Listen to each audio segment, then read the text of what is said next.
as the rest of you log in, you will be able to pick up quite quickly. Welcome to the webinar on an overview of data analysis using Statgraphics Centurion. My name is Neil Polhemus. I do direct the development of Statgraphics here at StatPoint Technologies.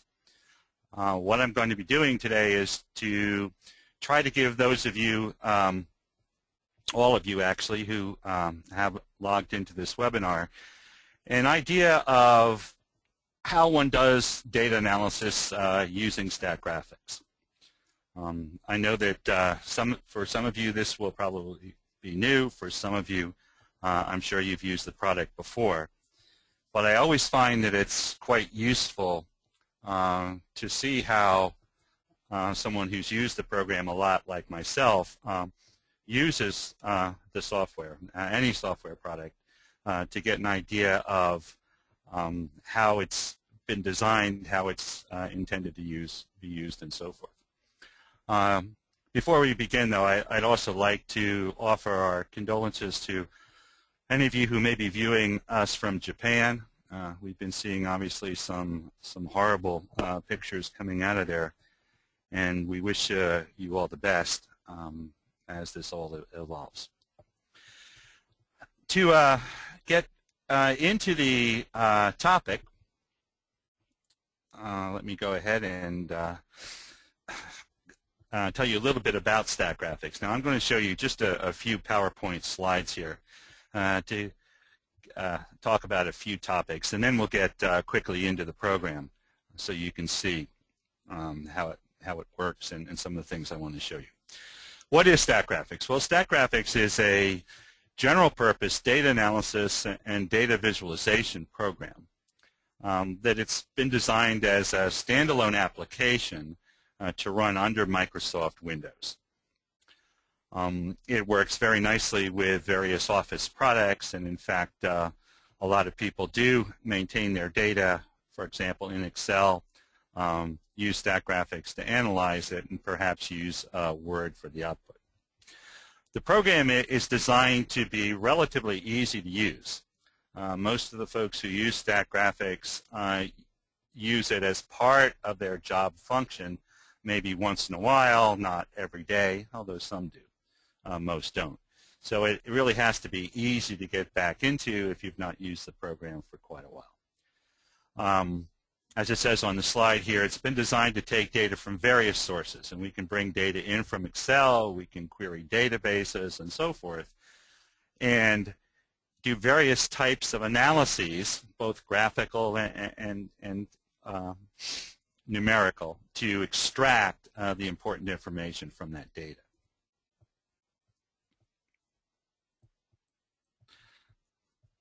Now, the way I like to think about doing data analysis in Statgraphics is that Statgraphics is a set of analytical procedures that stand between your data and whatever output you wish to generate.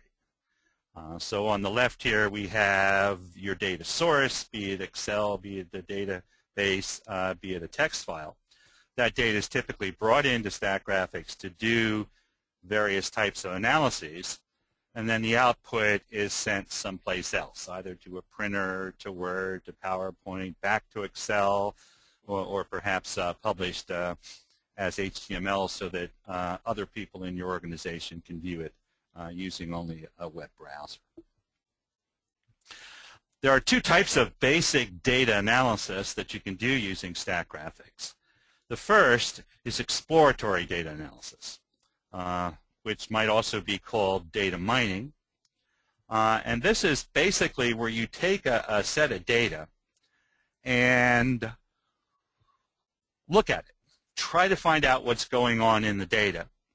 You may not be sure ahead of time what methods you need to use, so it needs to be easy to manipulate that data, run various types of procedures. The second type of data analysis that's typically done is repetitive data processing. That's where you have a set of procedures, a pre-selected set of methods, maybe a control chart and a capability study or something like that, and you want to do that on different data sets or the same data set repeatedly at different times. Statgraphics initially was designed with exploratory data analysis in mind, but over the years we've added things like scripts and so forth to make it easier to do the repetitive data processing. Now, I want to invite you, by the way, as I go through this webinar, and I hope to take about 45 minutes to demonstrate data analysis using Statgraphics. I want to invite you using the chat and question facility in your GoToWebinar box to send questions if questions come up and so forth. There are too many people online right now to take it in real time, but if you'll send your questions to our moderator, hopefully we can reserve about 15 minutes in the end of the talk to go over some questions. Okay, I wanted to bring that up before I forgot. Now, I've decided to make this interesting to start with a particular data set that describes features of various countries throughout the world. Now, this is a data set that I found on the internet. Most of it comes from the World Book of Facts, describing various demographic characteristics of different countries. And in fact, I have that data file right now in Excel. So if I can leave PowerPoint for a moment and go over to Excel, here is that particular data set. Now, it has statistics and demographics on various countries throughout the world. In fact, there are, I believe, well, there are 229 lines, so about 227 different countries. And we have a number of different characteristics. We know what region of the country, of the world, each country is. We know the population, the area in square miles, the population density. There's a statistic having to do with the ratio of how much coastline there is in that country compared to how large it is. There's a statistic on net migration, positive meaning that that people are moving into the country, and negative meaning that people are moving out of the country. We have a column that details the infant mortality. That's the number of deaths per 1,000 live births. We know the GDP in dollars per capita, the literacy in percent, the number of phones in the country per 1,000 people, which is sort of interesting. We also have a breakdown of the area of the country, what percent is arable, what percent is currently being used for crops, and the rest of it, which I gather is area that you could not grow crops. There's a code that has to do with climate, which I'm not going to worry about here. We also have the birth rate in each country, the death rate, and another relative breakdown of the economy in terms of agriculture, industry, and service. What proportion of the economy is in each of those three categories. Now, suppose I was interested in analyzing this data. The first thing I would need to do is bring this over to Statgraphics to look at. Now, that could be done in a number of ways. The easiest way is actually to start by just highlighting the data sheet, pushing the right mouse button in Excel, and copying it to the Windows clipboard. I put it on the Windows clipboard, and you'll notice before I go over into Statgraphics that the data has been structured in a particular fashion. Every column has a particular quantity or a particular variable. Okay? Every row, with the exception of the first two, refers to a particular observation or case, which in this case is a country. The top row has names that will be assigned to each column when we bring it into Statgraphics. And then the second row has comments, often more information about those particular columns. Now, I've placed that on the Windows clipboard, so let's go over now to Statgraphics. And I've loaded up Statgraphics the way it appears when you first come in. As I said, Statgraphics is very much a Windows-oriented program.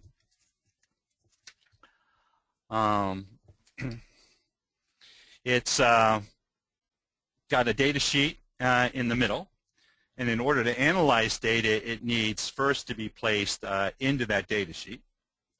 There's a menu across the top, two toolbars, what we call the main toolbar at the top row, an analysis toolbar below that. The main toolbar has shortcuts to commonly used procedures. The analysis toolbar only applies once I've done an analysis. And finally, a navigation bar along the left. Now, to bring data into Statgraphics, the way to do it is to first click on the upper left corner of the data sheet. That highlights the entire Statgraphics data sheet. If I then press the right mouse button, the right mouse button is very important in Statgraphics. It always brings up a pop-up menu. If I push the right mouse button and say paste, a dialog box will first come up and ask me a little bit about the header information I have in my Excel file. Do I have column names? Do I have column names and comments? Do I have just data? In this case, both column names and comments. And if I press OK, it'll automatically paste that data into the Statgraphics data sheet. Now, as you can see in Statgraphics, the first two rows of the file have been placed at the top of the columns. These are the headers, a row header at the very top and a names header and a comments header below that. Okay, now, what's the first thing we might do with a data set like this? Well, I thought the first thing to do would be just to do a quick tabulation of what I've got. Across the top, you'll see a menu. And I'm using what's called the classic Statgraphics menu. There's also a different menu, a Six Sigma menu that you can use instead. This is the classic menu.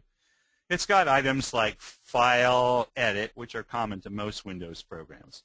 But then it has other statistical items, Plot to generate various plots, Describe to compute descriptive statistics, Compare to compare two or more samples, Relate, which is where you do the fit the regression models, Forecast for forecasting time series, and then statistical process control, design of experiments, and some other procedures that I can show you at some other point.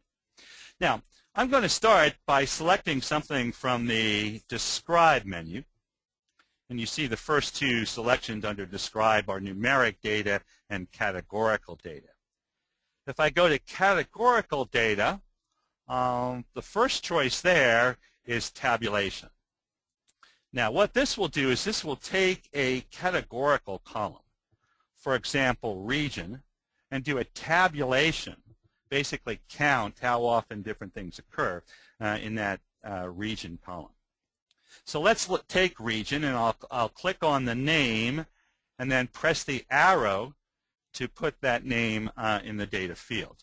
Every procedure in Statgraphics starts with a dialog box like this, which we call a data input dialog box, where you specify one or more columns depending upon the procedure that you want to analyze.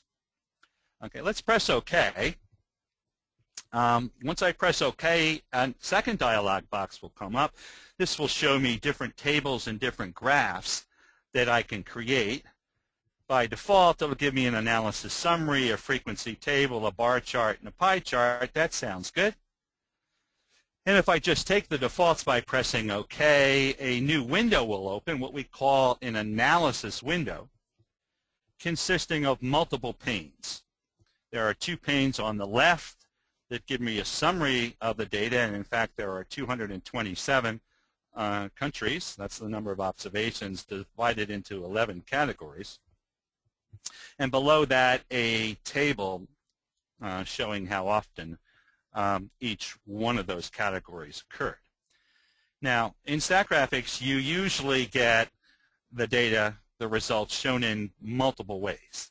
And in this case, in addition to the table, you can see it's already generated for you a bar chart and a pie chart.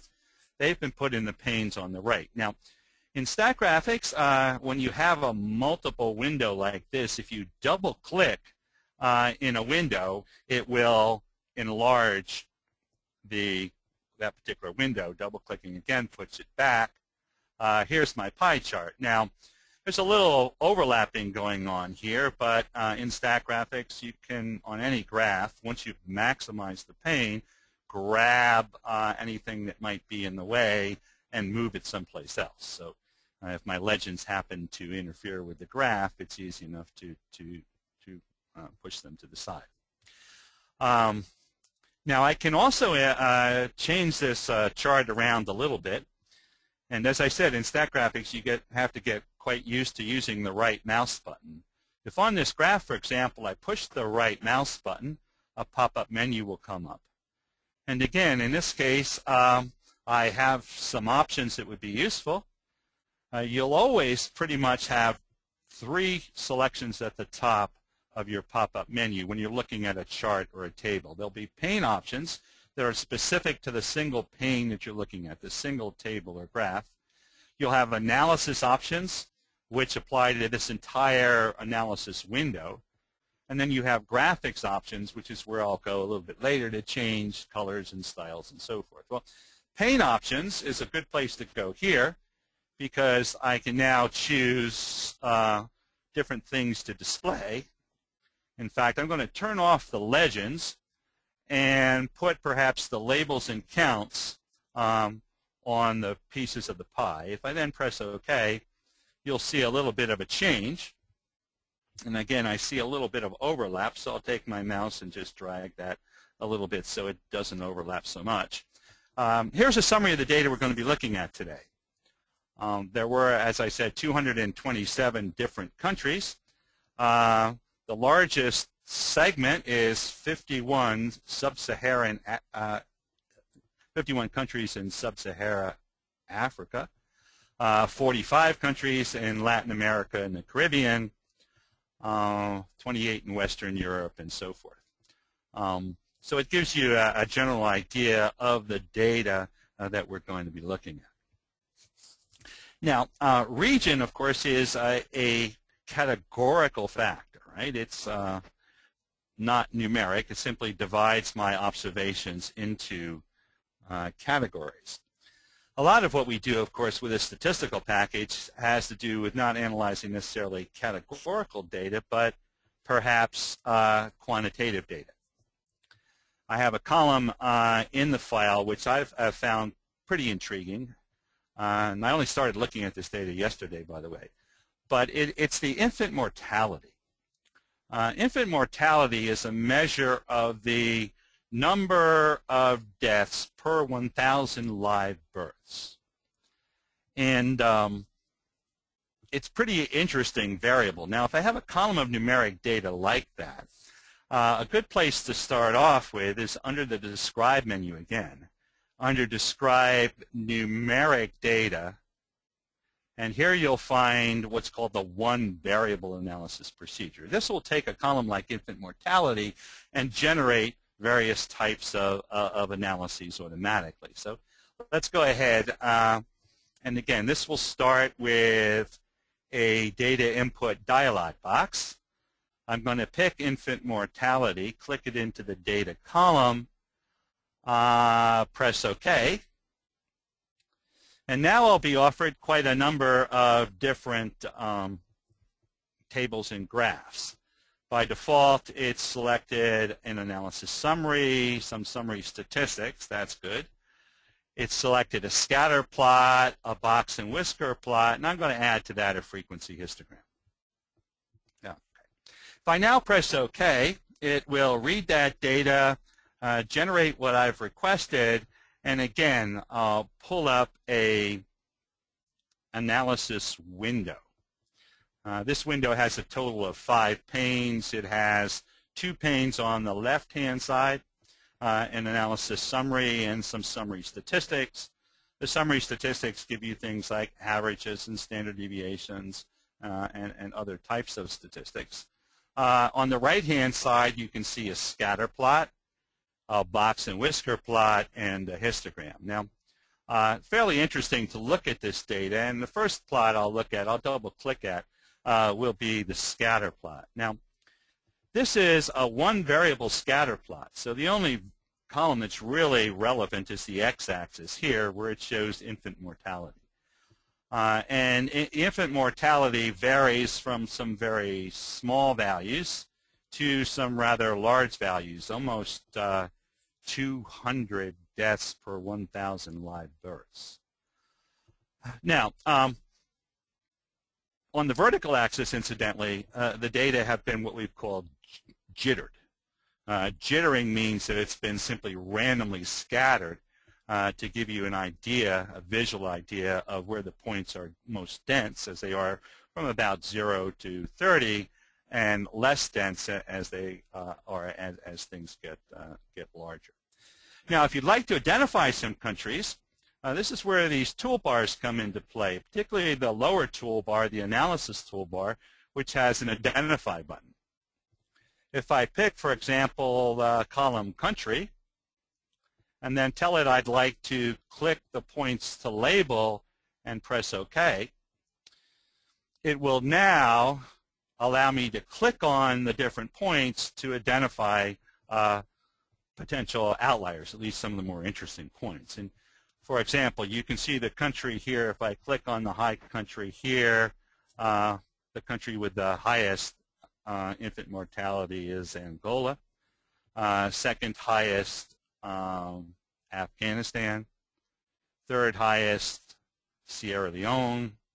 Then we have, let me see if I can click on it. There we go, Liberia and Mozambique. With the, in fact, the 5 countries with the highest infant mortality. We let you on any scatter plot go in, click the points to label them, so if you do see interesting points on any graph, it's relatively easy to go in and identify who those are. Okay, let's put that graph back again. Some other graphs that I'm sure you're quite familiar with. One is a Box-and-Whisker plot. A Box-and-Whisker plot is a nice graph of a column of numeric data that was developed by John Tukey quite a few years ago.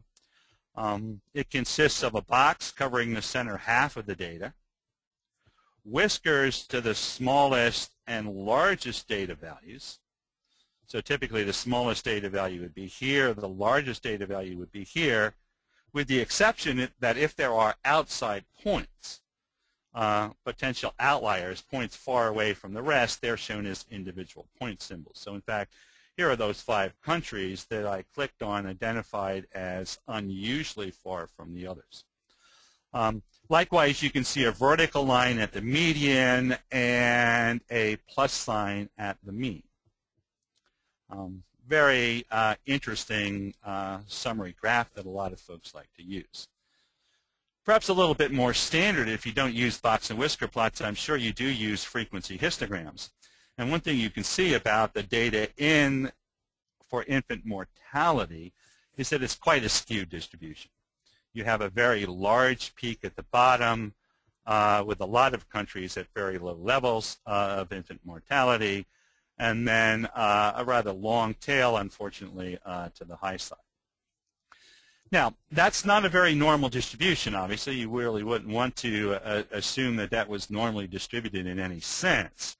How often, if you are familiar with what folks tend to do with non-normal data, often you can take a fairly simple transformation like a log, for example, and make things much more normal.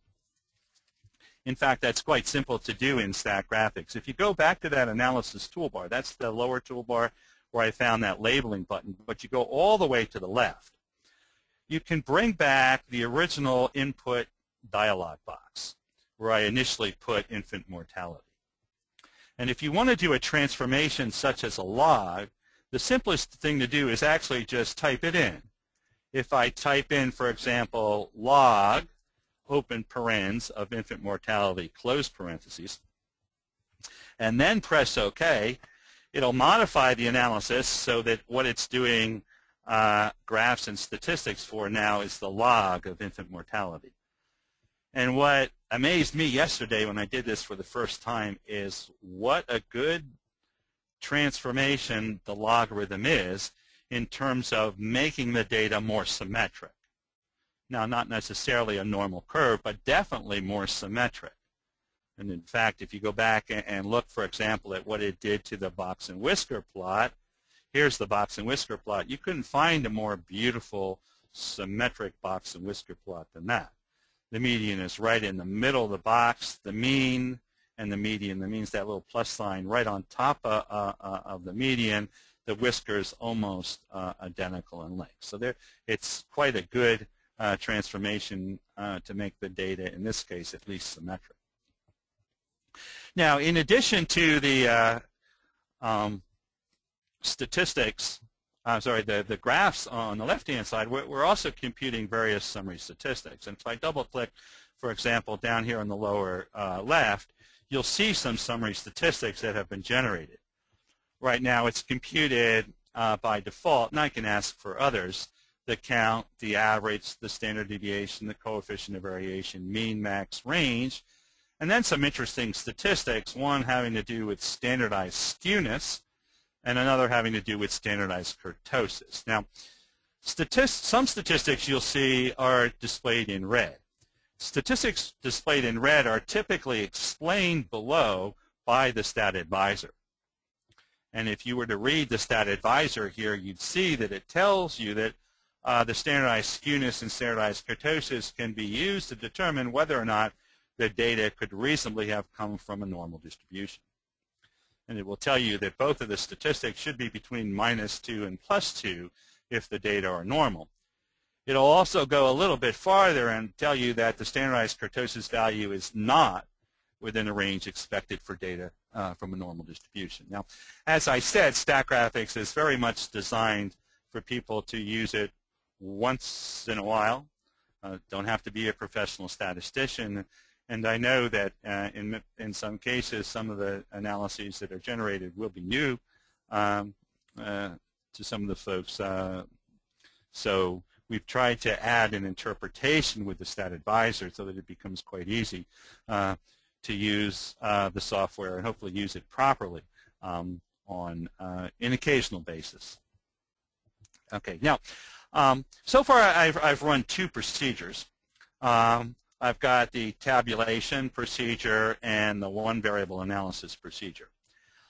If I wanted to save this away, maybe I had to go off to a meeting right now, save it away and come back to it, we have what's called a Statfolio. At the top, for example, you'll see that it says Statgraphics Centurion Untitled Statfolio. That's because I haven't yet saved things away. If I now go, though, to File and say File, Save Statfolio, I can save this whole project away. And it generates actually a file, a Statfolio file, and I'm going to give it the name Friday. And I'll tell it, okay, let's save this with Friday. Oh, and I get a message, I need to also rename my data file. Since I just pasted the data in, it actually hasn't yet been saved. So I'll also save that data file. I'll save that also under the name Friday. Okay. So now it's created two files. It's saved it away. And you'll see at the top that it says it's friday.sgp. So if I needed to shut things down, go off to a meeting, come back on Monday morning, I could just open that Statfolio. I'd be exactly back to where I was when I left. Okay, so that's an important concept. Now, let's also talk about getting some of these results out of Statgraphics. I mean, it's nice when it's showing on the screen, but you also typically need to share this information with others. Now, let's start with the summary statistics here. Let me double-click down here on the summary statistics, and you'll see a table of various statistics. Now, one of the easiest ways to take this and put it off in some other application is just to highlight what you want to copy. let's say I'd like to take those summary statistics.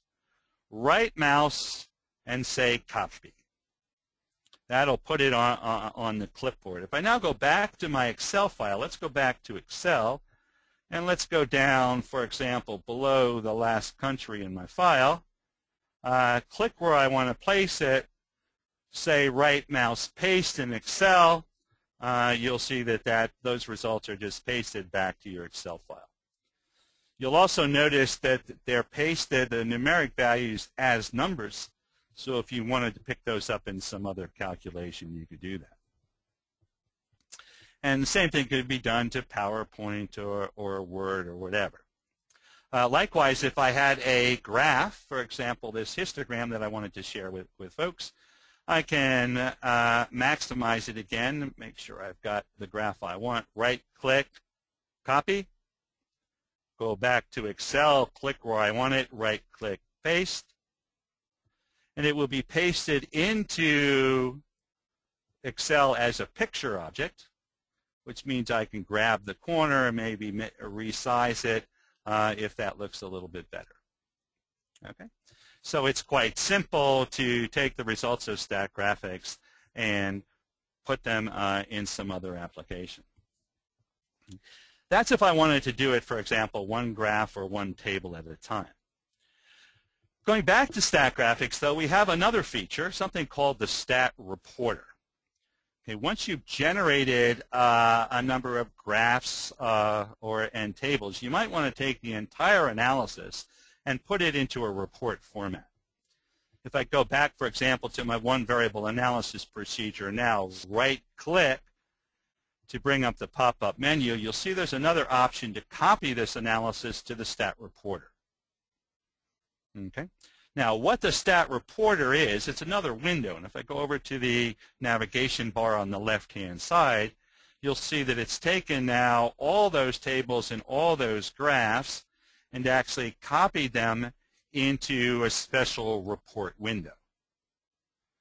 Now, in this report window, I can go in, I can highlight certain information, I can add information. It's really a version of WordPad running inside Statgraphics. So I can modify it if I like, or if I right-click, I could save that Stat Reporter as a rich text file, an RTF file, and then just read the whole thing into Microsoft Word. So if I wanted to do not just one graph and one table, but the entire analysis, it's easiest to do it with that Stat Reporter. Another thing I might like to do, though, is these days is I might actually like to create a website where other folks in the organization could go and, well, be able to see these results. And I wouldn't necessarily want them all to have to have a license for Statgraphics, although that would be nice. But maybe not. Wouldn't make much sense if they weren't really going to do the analysis. So if I go on over to the File menu, for example, you'll see under File an option called Stat Publish. Now, what Stat Publish will do is it will take everything that I've currently done, my analyses, my Stat Reporter, and so forth, and save it to a web page. Let's actually just take the analyses.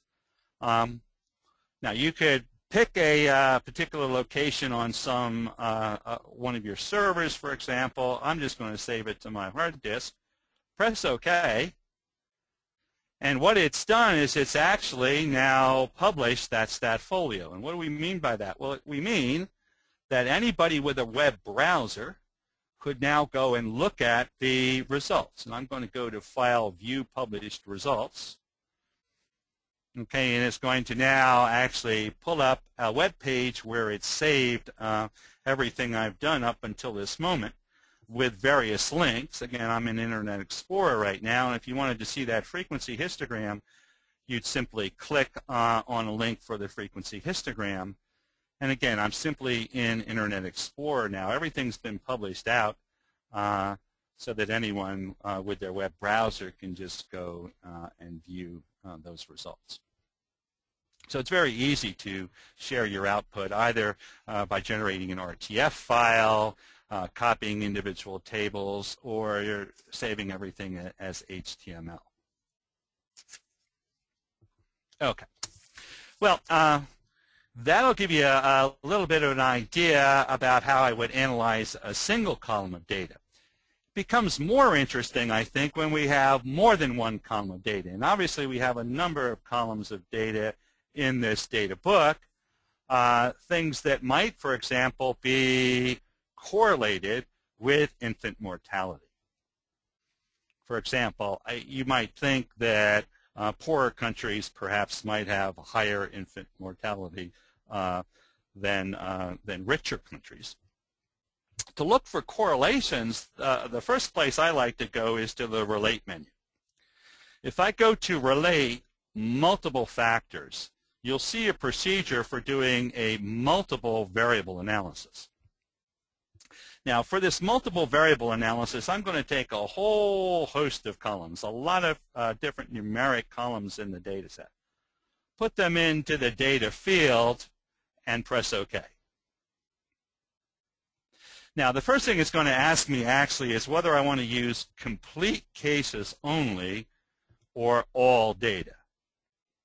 Now, there's a lot of code in Statgraphics that has to do with missing values, and this data file does have some missing values. If I tell it complete cases only, it'll throw away any rows that don't have data on all my variables. Otherwise, as it does the pairwise correlations, it'll use whatever it can get to do it. I'm going to actually use the complete cases right now, because I might eventually want to do a regression analysis, and that typically has to be done on complete cases. So let's tell it to take all the complete cases, and what I'm going to be particularly interested here in is an analysis summary and the correlations. Okay. Now, what it did is it just took those, I don't know, 12, 15 variables and computed the calculations, computed the correlations. And it says, in fact, there are 179 complete cases. Now, let me double-click on this table. This table gives you the correlation coefficients between all pairs of variables, sometimes called a correlation matrix. If I'm particularly interested in infant mortality, I'd be particularly interested in the column here and how the infant mortality correlates with other variables. Now, Statgraphics will give you, for every pair of variables, let's say infant mortality and population, the correlation coefficient, which is on a scale of -1 to +1, the number of cases used to compute it, 179, and a p-value that will tell you whether or not that correlation is statistically significant. Now, the way this works is that small p-values correspond to significant correlations. And the program will, in fact, highlight in red any correlations that are below 0.05, have p-values below 0.05, therefore statistically significant at the 5% level. And you can see that there is a significant correlation with the GDP, the gross domestic product. It's negative, as we might expect. The higher the GDP, the lower the infant mortality, with a correlation of -0.6. It's even higher, more highly correlated, though, with literacy. There's a correlation of about -0.76 between infant mortality and literacy. The more literate the country, the lower the infant mortality. Significant correlation with phones. That's interesting. The more phones per capita, the lower the infant mortality. Other particularly interesting correlations, high correlation, positive correlation with the death rate. The higher the death rate, the higher the infant mortality. The higher the birth rate, the higher the infant mortality. The more agriculture, the higher percentage of agriculture in the country, again, the higher the death rate, and a negative correlation with the proportion of the economy that has to do with service. So it'll give you a pretty quick idea of what variables might be correlated with each other. Now, another interesting graph to look at, also if you're looking for relationships, is under the plot menu, under Scatterplots, matrix plots. Now, the matrix plot will actually plot all pairs of selected variables. So, for example, I could pick infant mortality, GDP, literacy, phones, click those in. Those are some of the significant correlation variables. And then perhaps take birth rate, death rate, agriculture, industry, service, click those in. Okay. That's a selection of about 9 variables. And let's go ahead and press OK. This time, actually, let's take all of the data. And now what it's done is it's generated what's called a matrix plot. Now, before I explain the matrix plot, let me use this to illustrate some of the other things you can do with Statgraphics. First off, you'll notice that this particular graph does not take all the space that's available to it. Typically, graphs will leave room for x-axes, y-axes, titles, and so forth. Don't really need that here. Well, what I can do if I want to enlarge it is I can actually just put my mouse down somewhere on the graph, drag it to the upper left, then go down, get the bottom right corner, drag that down to make the graph a little larger. That's better. Text is still a little bit big.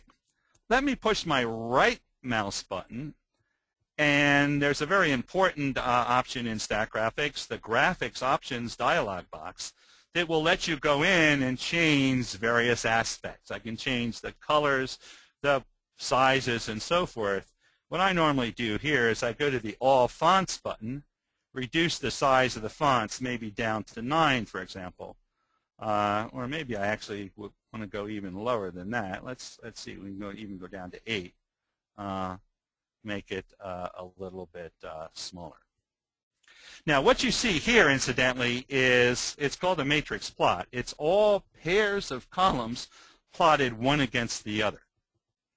So, for example, here I have across the top the values for infant mortality plotted against GDP.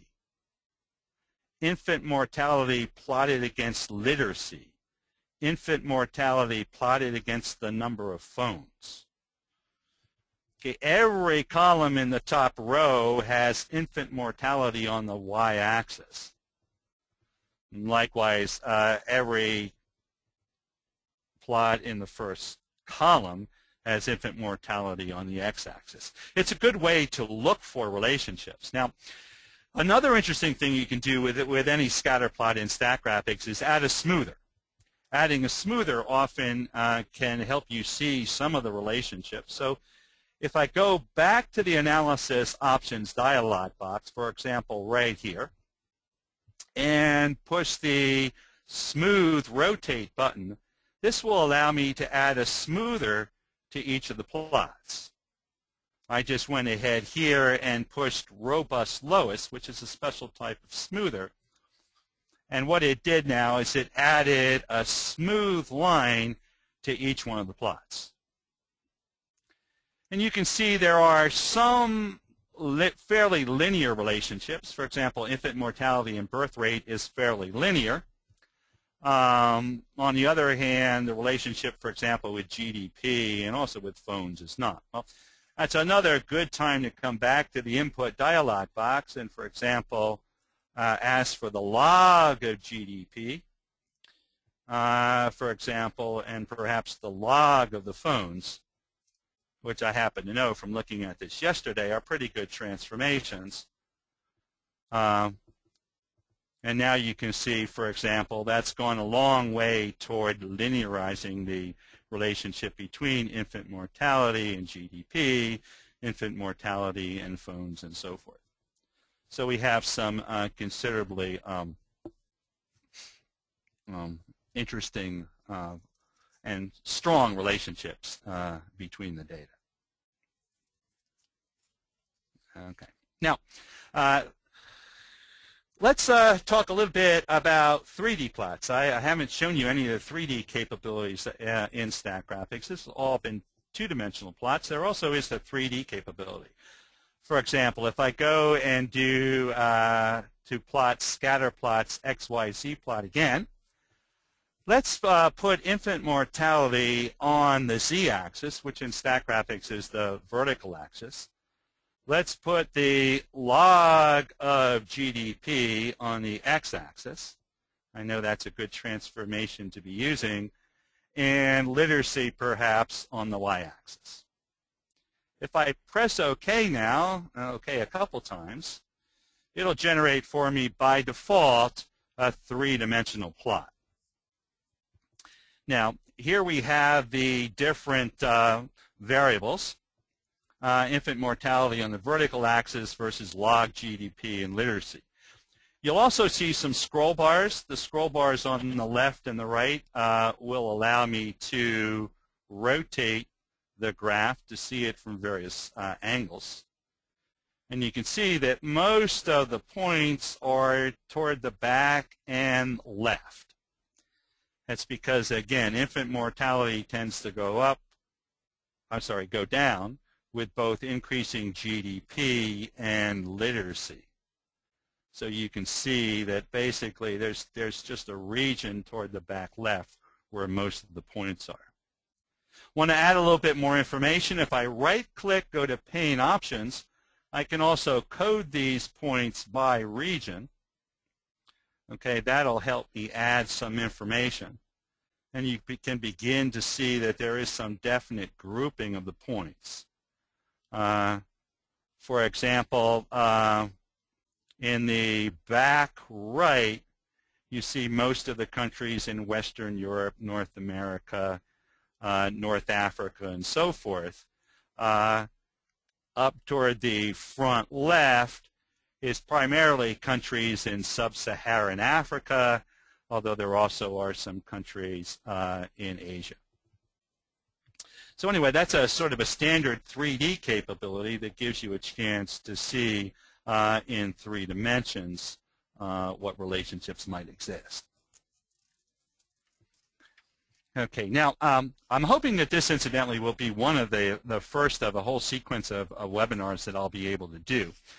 This is pretty much just an introduction to using the program.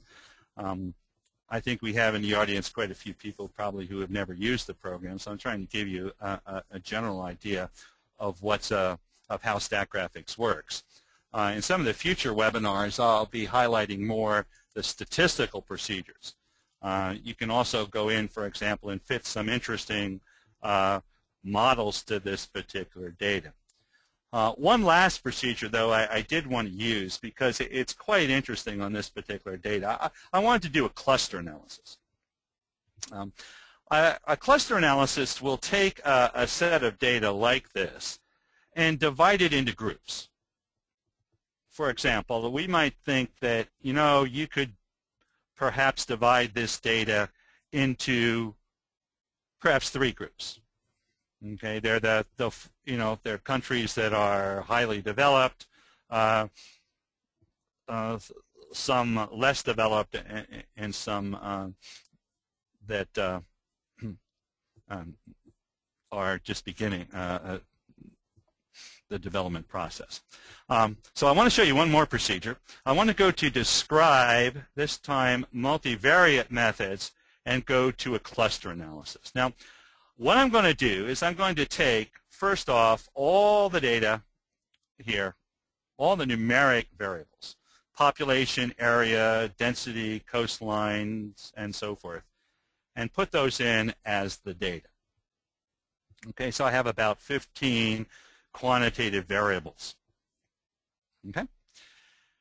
When I press OK, I'll now get, we haven't seen this before, an analysis options dialog box. If you have a relatively complicated procedure in Statgraphics, there may be a number of different options. The scatterplots didn't have any options, but the cluster analysis does. So before I pick the tables and graphs, I also get to pick, in this case, the method. And I'm going to ask it to cluster here using something called Ward's method. A number of different ways that you can cluster data. Ward's method happens to be one of the popular ones. I'm also going to ask it to create for me 3 clusters, 3 groups of the countries. Now, basically, what it's going to do, it's going to take all those quantitative variables, 15 of them, and basically look at the data as points in a 15-dimensional space and try to group them according to how close they are in that 15-dimensional space. Now, it's going to be a little bit hard to see it, but we will be able to see some interesting things. So I'm going to tell it, take these data, and it will have to take just all the complete cases only to do this, and we'll cluster them. Okay, so let's press OK. And then finally, let's ask for an analysis summary, a membership table, and perhaps a dendrogram. All right, let's push OK. All right, now what it did is it took all the countries, at least the countries that had complete cases, okay, and grouped them on a row-by-row basis into 3 clusters. Now, I forgot to give it the names. So let me go back again and put in the country as point labels. That's better. Now you can actually see, for example, down here in the membership table, the names of the countries. One really nice plot to look at whenever you're doing a cluster analysis is a dendrogram. A dendrogram will take all of the different countries, I think there's 179 complete cases here, and start combining them. Now you can see that the labels are somewhat big here, so let me go to right mouse, graphics options again to the all fonts button, and let's bring it down to about 9, so there's not quite so much overlap. Well, still quite a bit of overlap. You can see, though, there's a line, a name at the bottom for every one of the countries. And what the dendrogram will do is it will show you when countries have been combined together. Now, this brings up a good time to show you our zoom and pan feature. There are times when your graph is just going to be too crowded to see on the screen. However, there is a button here on the toolbar which will allow me to pan and zoom any particular plot. It brings up a little floating dialog box.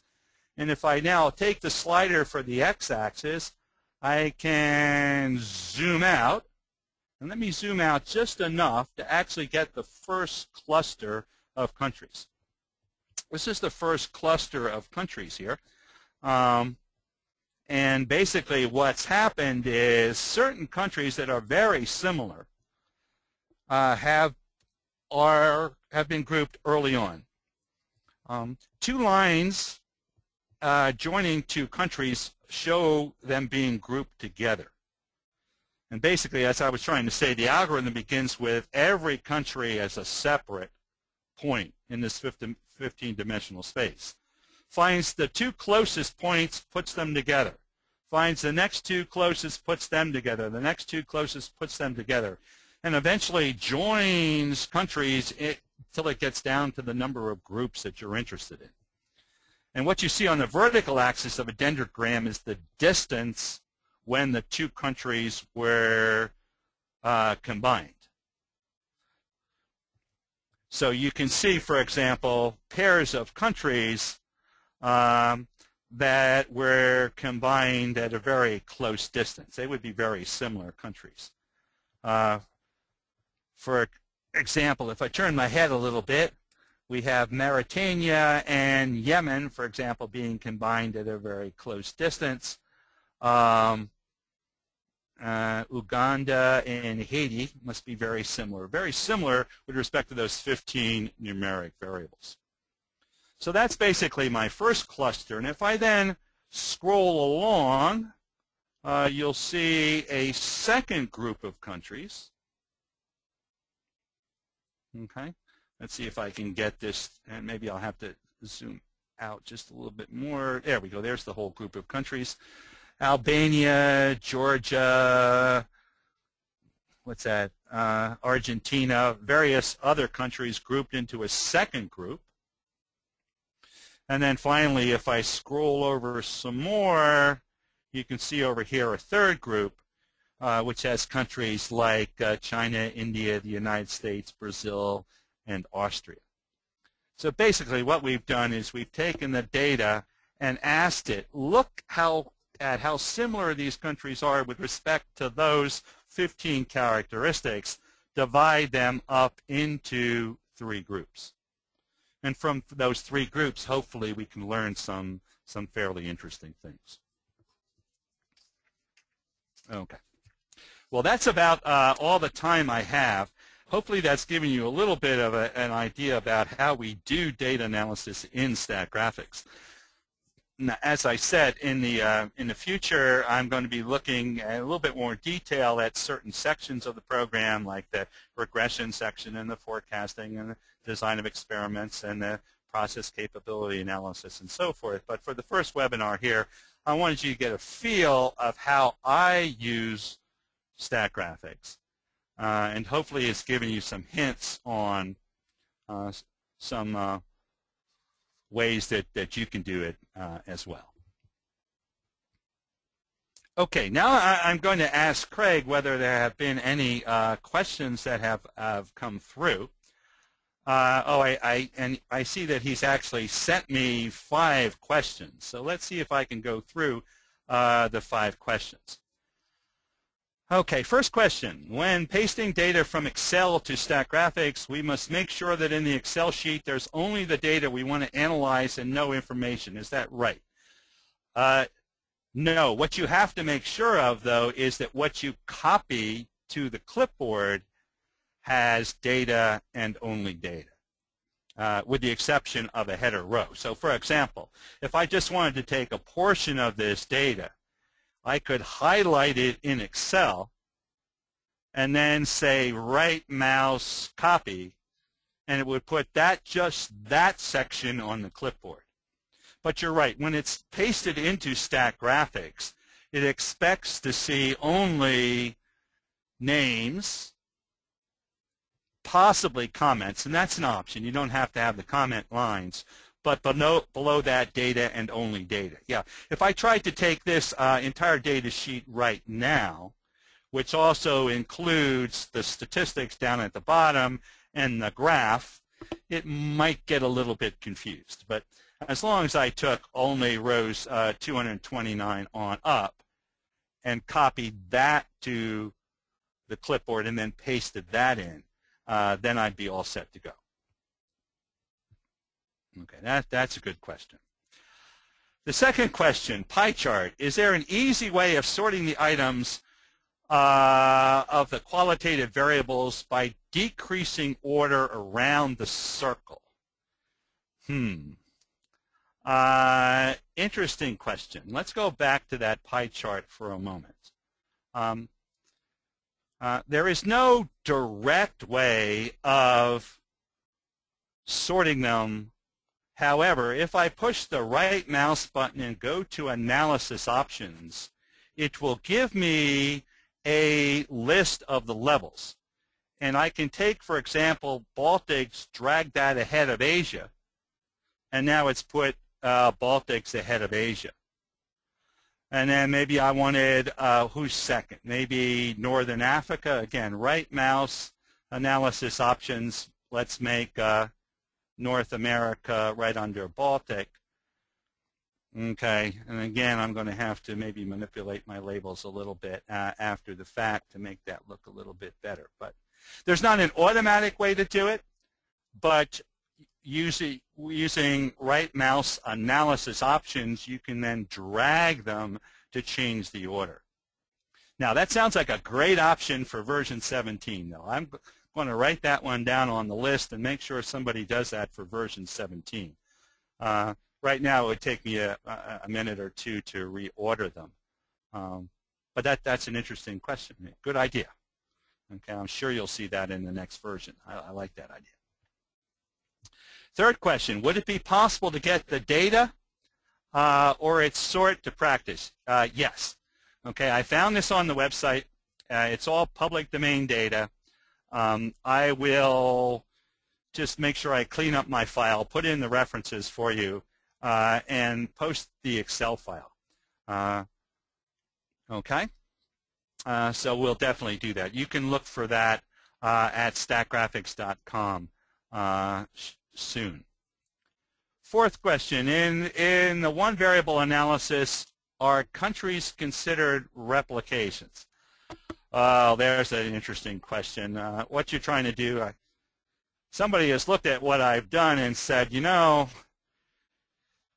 I don't think it makes a lot of sense to talk about whether the data are normally distributed or not, because it's not like we took a sample from a population.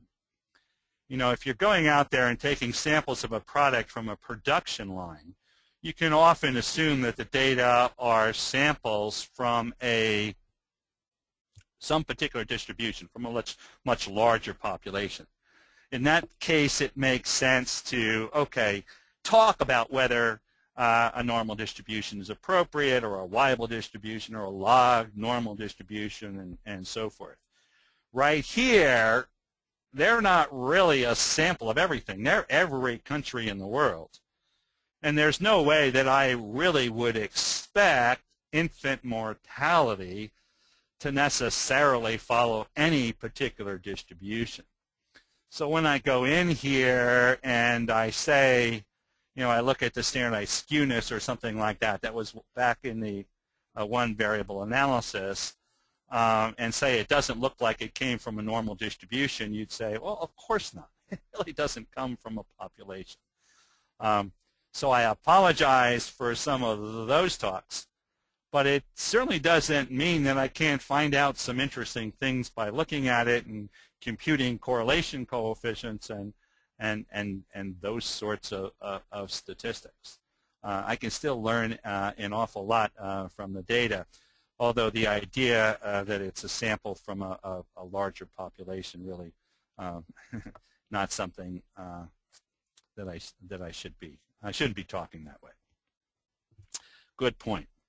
Fifth question, I missed how you put in the point labels. It's easy to put in point labels. Let's find a good graph to put in point labels. Let's go to the X, Y, Z plot, for example. Here's a three-dimensional plot where I'm showing infant mortality versus log GDP and literacy. The way to label points is to go to the analysis toolbar. That's the second of the two toolbars. Oh, and by the way, to do this, you need to double-click and maximize the graph first. Okay, I sometimes forget to tell people that. You then go push the button, which has a little tooltip of identify. Pick a column, any column. In this case, I usually pick country. Tell it you want to click points to label. Then when you go and click on particular points, there we go.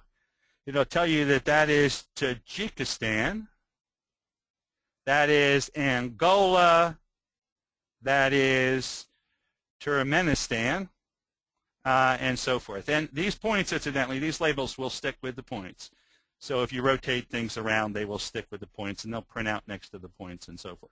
So basically, you get yourself the scatter plot, and you look for this identify button at the top.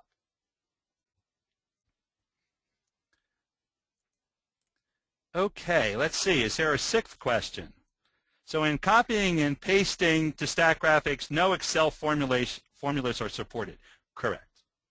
Okay, we do have a formula capability in Statgraphics. I could go, for example, to the far right to an empty column, double-click on the column, and make myself another column, column 21, where I could, for example, take death rate divide birth rate. Every column, incidentally, in Statgraphics has a couple characteristics. It has a name, it has a comment, it has a type. Now, usually they're numeric or they're character or they're a date or whatever, but you can also make them a formula. Okay? So, for example, I'm going to find column 21. I'm just going to call it ratio because I'm not quite sure what else to call it. Go down here, make it a formula, death rate divided by birth rate.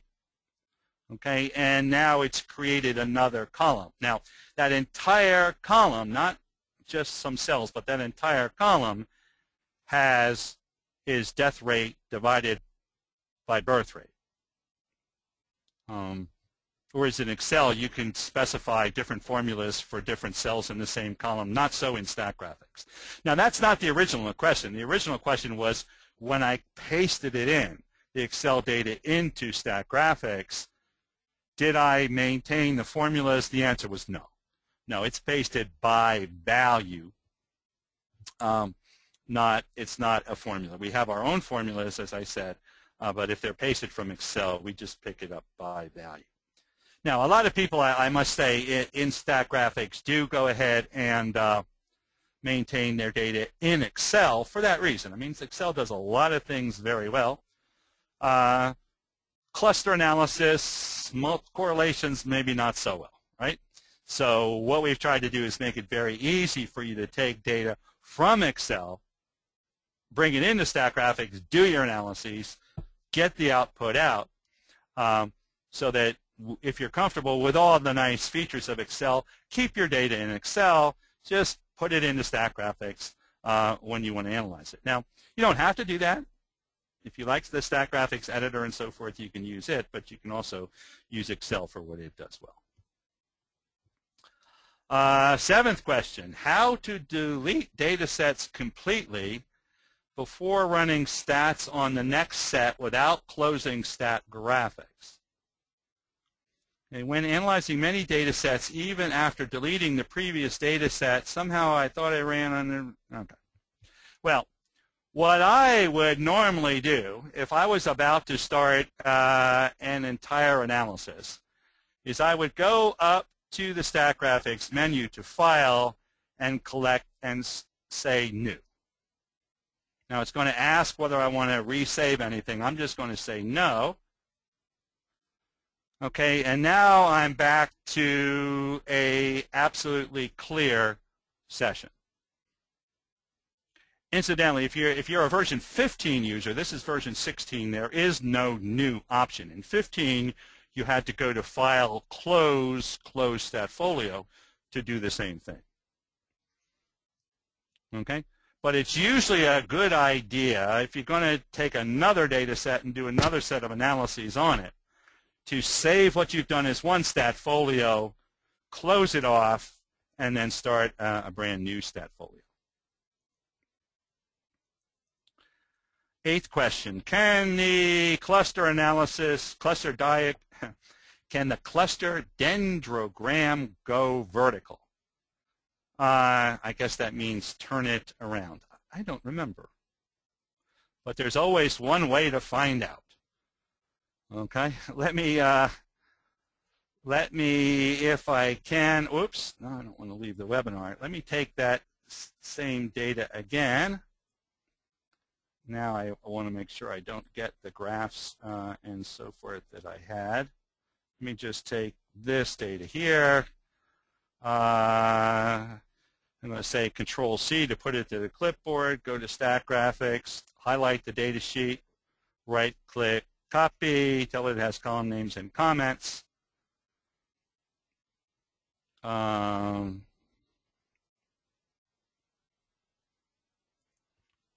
Okay, let's see. Try that again. Right mouse, I said copy, I meant paste. Stupid me. Okay, let's do this again. Right mouse, copy, go to Statgraphics, highlight it, do a paste, column names and comments, there we go. I need to do a paste, not a copy. Let me quickly go back to the Dendrogram that was under Describe, Multivariate Methods, Cluster Analysis. I took a bunch of columns, right, and I clustered by country. I told it use Ward's method, generate 3 clusters. and we're particularly interested in the Dendrogram. There it is. Can it go the other way around? Well, there's one way to find out. You right-click and see if there are any pane options or analysis options that will let you do that. And if there aren't, then the answer is no. Although that's my second good idea for version 17, be able to turn it around, because you know, these labels can get pretty big, and sometimes, well, when there's a lot of them, it might be better to put them on the vertical axis. The answer is no. At the moment, the Dendrogram cannot be rotated 90 degrees. I wasn't sure, because that was such a good idea. I would have thought we had done that, but we didn't. We will. Okay, well, those were the 8 questions that I was given, that were forwarded to me. So let me just show you the last page here in my PowerPoint slides, which tells you where to go for more information. If you want to find out more about Statgraphics, please go to www.statgraphics.com. There is a lot of information there about the products. There are case studies. You'll find other videos that I've done on some statistical topics. If you're interested in purchasing a copy, we'll be happy to do that, or to upgrade you from version 15, or even Statgraphics plus 5. We'll upgrade you from that. The best thing to do is to send an email to info@statgraphics.com or sales@statgraphics.com. They both work for that. Now, as I indicated, I'm going to try to do some more webinars in the future. At least if you like the idea, send info@statgraphics.com a little message and say, yes, you'd like to attend some more webinars, and maybe we can do one every couple of weeks and cover some other topics. And by the way, when you do that, if you'd like to see another webinar, suggest perhaps what topics you'd like us to cover. Again, today was meant to be an introduction simply to Statgraphics, but we can do some more statistical topics later on. All right, well, it looks like most people stuck around for the whole presentation. I'm glad that was the case. That's going to do it for me. Have fun analyzing your data. Take care.